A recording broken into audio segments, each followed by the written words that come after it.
If you had to name the most influential darts player of all time, who comes to mind? The greatest winners, the biggest personalities? Some players didn't just dominate, they redefined what darts could be. And no, this isn't just the greatest of all time list. So let's start at the beginning, with the man who took darts from the back room of a pub to primetime television. Before darts had global icons, it had Eric Bristow, the first true superstar of the sport. Without him, darts might have remained what it was in the 70s, a niche pub pastime that occasionally made its way onto TV. Instead, Bristow didn't just win, he entertained. Arrogant? Absolutely, but that was part of the appeal. Bristow understood something no one else did at the time. A villain is just as valuable as a hero. He strutted onto the oche like he owned it, because in a way, he did. Fans either loved him or wanted him to lose. Either way, they couldn't look away. He baited opponents, played mind games, and thrived in an era where psychological warfare mattered as much as technical ability.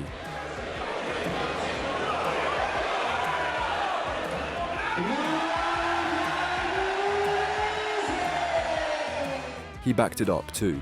5 world titles, 5 world masters, but raw numbers don't capture what made Bristow truly influential.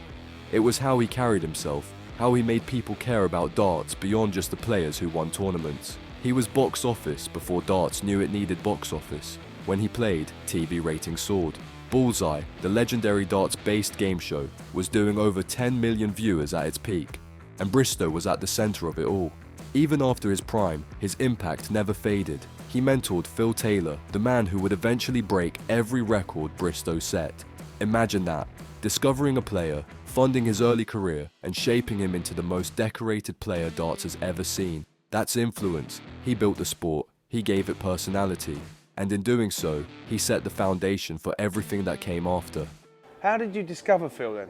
When I got dart artist, Phil Taylor used to come in my pub, Cockney at Burslem. He used to live down the street, and then once I got the dart artist, I was practicing 5-6 hours a day to try and get rid of it. You know, that's my job. So I practiced with him like 3 or 4 hours in the afternoon, then he went home and had tea and whatever else, and come back. And I'll see at 7 o'clock at night, and he'd come in at night from 7 to 11, we'd play for another 4 hours, and he just didn't get tired, and he was just learning all the time, and we'd play finishes, and then he'd go my way at finishing and things like that, and then he'd play legs of 501, and he was like a sponge. 16 world titles, more than 80 major tournament wins, records that aren't just unbeaten, they're untouchable. But the real story of Taylor's influence isn't just about numbers, it's about how he changed the way darts was played. Before him, the sport was a mix of natural talent, instinct, and mental toughness. Taylor turned it into a science. He treated darts like a job, while others were treating it like a night at the pub. He trained harder, he practiced longer. His level of focus was unnerving. Taylor operated like a machine, removing variance from the game in a way that made opponents question their own ability. There was no good day or bad day with Taylor. There was one level, and it was better than yours. His grip was flawless, his release was effortless, and his finishing, clinical. He didn't just beat opponents, he demoralized them. Players would walk up to the stage knowing they'd lost before a dart was thrown. It was complete and total control. And then there was his impact on the sport itself. Taylor's rise coincided with darts' reinvention under Sky Sports. The game was shifting, new formats, bigger prize pools, a more polished product. And at the heart of it all was Taylor, winning everything in sight, proving that darts could be more than just a niche pub game. He made it look professional, he made it look elite. Phil Taylor looks like hitting it. I'm going to say it, that was never in doubt.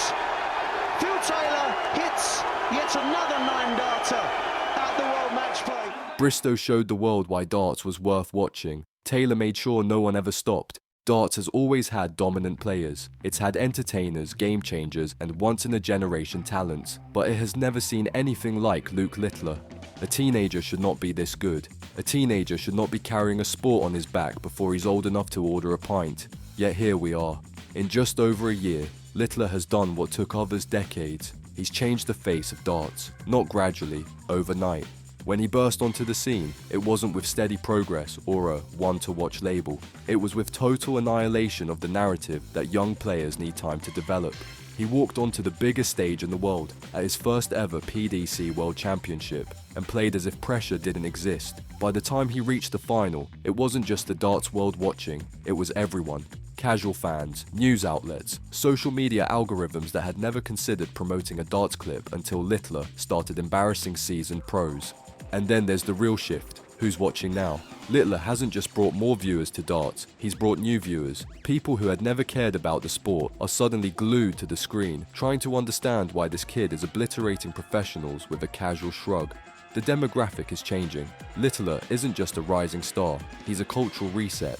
Some will argue it's too soon to call him one of the most influential players in history. That's the safe take. The wrong take. Littler's impact isn't a prediction, it's already happened. He's increased viewing figures, forced broadcasters to rethink their coverage, and made darts one of the most talked about sports in the UK. And the scary part, this is just the beginning. For years, darts had a problem. Phil Taylor was too good, too clinical, too inevitable. When he finally started to slow down, the sport needed someone to step in, not just to win, but to change the way winning looked. Enter Van Gerwen. The first time he truly announced himself wasn't when he won a title, it was when he lost one.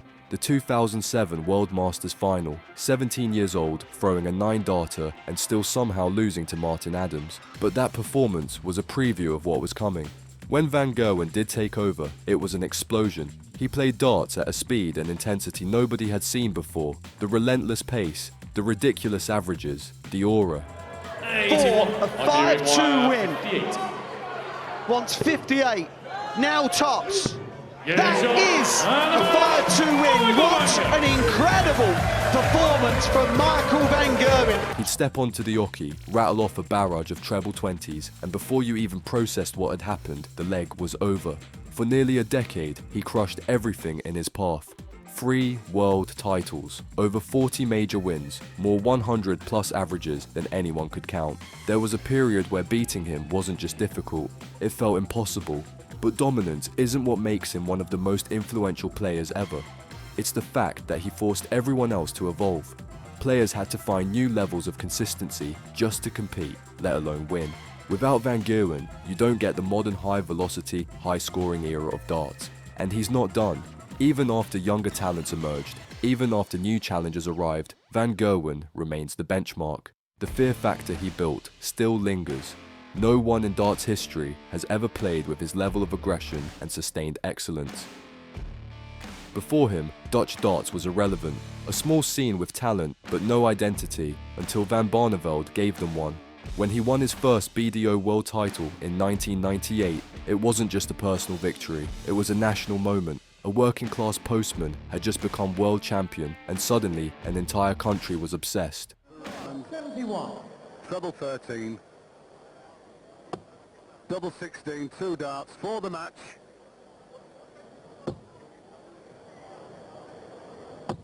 Yes, it's all over.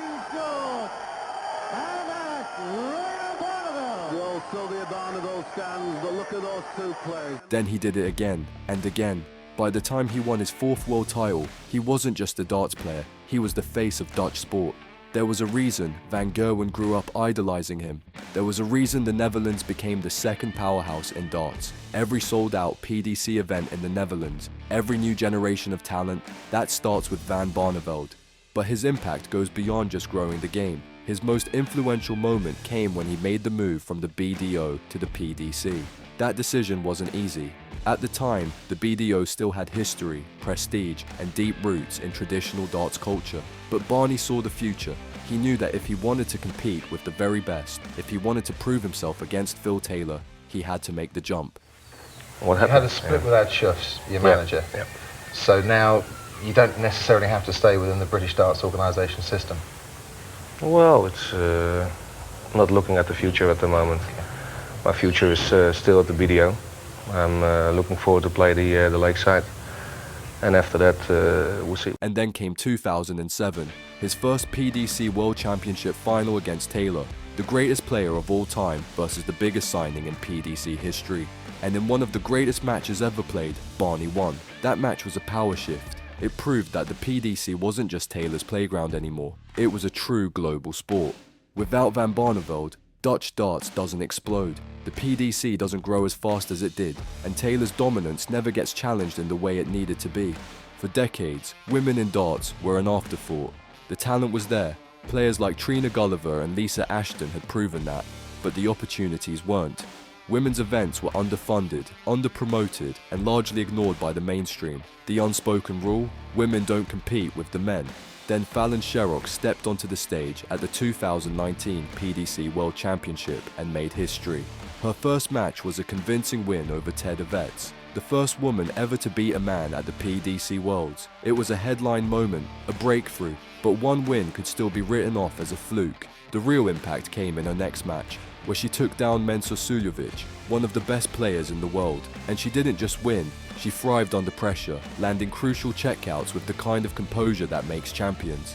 It's Mensur Suljovic. The bullseye to beat Suljovic. And sensation at the Alexandra Palace. She's done it again. Fallon Sherrock. She made history on the 17th of December. She's made history again on the 23rd. She's only got to knock out the world number 11, Mensur Suljovic, 3-1. It's absolutely unbelievable. That was the moment. That's when the sporting world took notice. Not just darts fans, everyone. Sherrock was changing perceptions in real time. Broadcasters who had barely covered women's darts suddenly had no choice but to feature it. The story was too big to ignore. But the real test of influence is what happens next. The aftershock.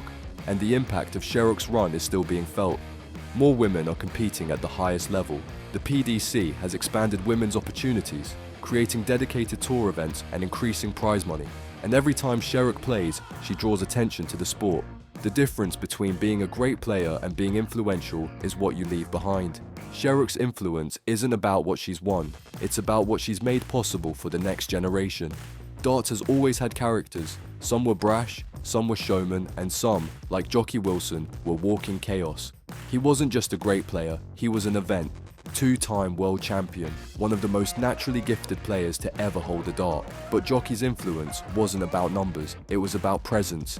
He was raw, unpredictable, and impossible to ignore. When he played, you didn't know whether you were about to witness brilliance or bedlam. And that's exactly why he mattered. Darts has always needed contrasts. Wilson was the perfect counterweight to Bristow's cocky swagger. Where Bristow was calculating, Jockey was volatile. Where Bristow wound people up, Jockey was a working class hero, a throwback to what darts was before the TV lights and sponsorships. And then there was his throw, a twitching, jerky masterpiece of controlled chaos. Nothing about his form should have worked, but it did. His grip, his stance, his entire approach looked like it was being invented in real time. His 2 world titles were proof that talent and instinct could outshine mechanics and mind games. But his influence stretched beyond trophies. He was one of the first players to make darts mainstream news, gracing both the back pages for his victories and the front pages for, well, everything else. He had real crossover appeal, the kind that drew people in even if they didn't care about darts. Wilson was darts at its most unfiltered, brilliant, flawed, thrilling, and utterly unique. He wasn't built to last in the era of professionalism, but that's what made him unforgettable. He proved that darts wasn't just about skill, it was about characters, and no one played the role better than Jockey Wilson. While others were firing up crowds, throwing mind games, or playing the showman, Lowe was something else entirely, the calm in the chaos. He wasn't loud, he wasn't flashy. His throw was textbook, a picture of perfect mechanics before darts had biomechanics analysts telling players how to hold a dart. No wasted movement, no hesitation, just pure, ruthless efficiency. But that alone isn't what made him one of the most influential players of all time. That moment came in 1984, with one of the most famous darts ever thrown, the first televised 9-darter. Before that, a perfect leg was something of a myth. Darts fans knew it was possible, but it had never been done where the world could see it. Then Lowe stepped up, under the weight of a 6-figure prize, and delivered history. The shot landed, and suddenly, the impossible became reality. History. He wants 141. Looks like he's going for 317s. Yes. Yes.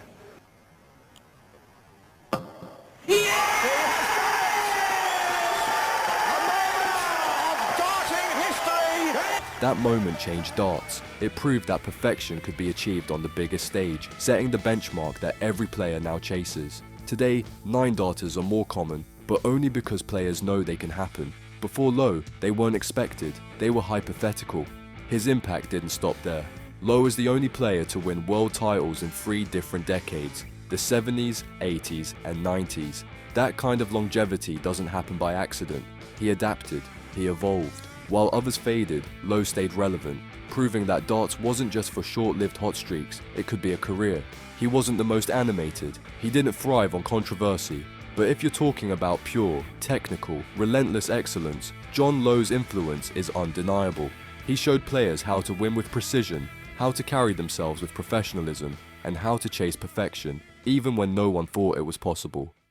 Before walk-ons became part of the show, before players had signature songs and choreographed entrances, Bobby George invented the spectacle. Covered in gold jewelry, carrying a candelabra like he was hosting a royal banquet, he made sure you noticed him before he even threw a dart. And here's the thing, he wasn't just a gimmick, he could play. A 2-time World Championship finalist, George was one of the best natural scorers of his era. But what made him different was that he wasn't just trying to win games, he was trying to win fans. He understood that darts wasn't just about hitting treble 20s, it was about making sure people cared who was hitting them. George was the first real darts personality. He wasn't the best player of his generation, but he was one of the most memorable, and that's where his influence shines. He turned darts into entertainment, paving the way for the modern era of player branding, stage presence, and television appeal. Without him, you don't get the showbiz side of darts that exists today. But his impact didn't stop when he put down the darts. As the sport evolved, so did Bobby George's role. While others faded into the background, he stayed in the spotlight, becoming a beloved TV personality and one of the key figures keeping darts relevant through its wilderness years. If you watch darts in the BDO era, chances are you watch Bobby George, not just because he was on the screen, but because he made it feel bigger than it was. And darts has never been the same since. In 1983, darts had its hierarchy. There were the established names who dictated the sport. And then there was Keith Deller, an unseeded, unknown outsider who somehow ended up in the World Championship final. Even at that point, nobody was betting on him. He was up against Eric Bristow. If this were a scripted story, Bristow would win. Deller would get a handshake, and the world would move on. Instead, Deller did something that shocked everyone. 2 sets all. The match was tight, and then Deller produced one of the most cold-blooded checkouts ever seen. A 138 finish, the kind of shot that only happens when pressure doesn't exist in your mind. Bristow, sensing his control slipping, had made a fatal mistake. He opted not to leave himself on a single dart finish, believing Deller wouldn't take out the 138. But Deller did. The first unseeded player to ever win a world championship. For the title. Double 12 for the title. Yeah! Deller did the business. He's now the world champion. From that moment on, the game had changed. Seeds weren't safe, legends weren't untouchable, and anyone could have their moment if they were good enough. The Deller effect was about what came next. His victory helped fuel the idea that any player could break through, inspiring generations of darting hopefuls. And then there's the checkout itself. That 138 finish is now so iconic that it's literally called the Deller in darts terminology. That's influence, when a single shot becomes part of the sport's DNA. And if you thought skill was the only way to get ahead in darts, think again. Some players have found alternative methods, curious how a well-timed fart could shift a match. Click here to uncover the strangest, most ridiculous ways players have tried to gain an advantage.